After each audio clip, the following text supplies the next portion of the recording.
Happy Friday everyone! At dahil kasi simula nga lang po ng third quarter, let me introduce to you our spelling bee chart. At kung inyo nga po mapapansin ay nakasulat po dyan ang days of the week, Monday, Tuesday, Wednesday, Thursday, and Friday.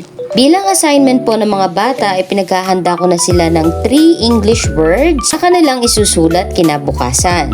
Bawal po ang 3 letters, dapat 4 letters pataas, and nagsisimula dapat sa letter A.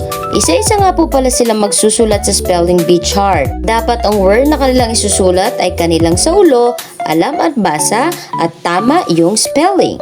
Sa pamamagitan nga po ng spelling bee chart, nagiging confident yung mga bata sa pagsulat ng English words. At dahil nga po araw-araw itong gagawin ng mga bata sa aking klase, makakasanayan nila na araw-araw silang magsasaulod ng word for the day.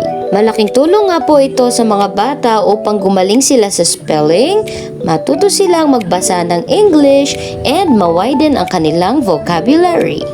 At dahil nga po kauumpisa pa lamang namin yan, medyo mababagal pa po silang magsulat sa aming chart.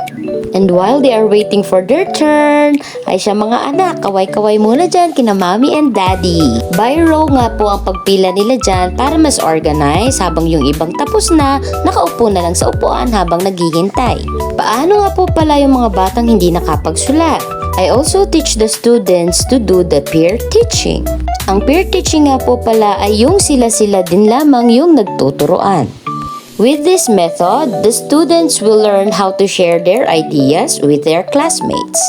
And also, they will learn how to be patient and kind in helping their classmates. And again, this is our spelling bee chart for their daily routine. At yun nga lang po for today's vlog. Happy weekends!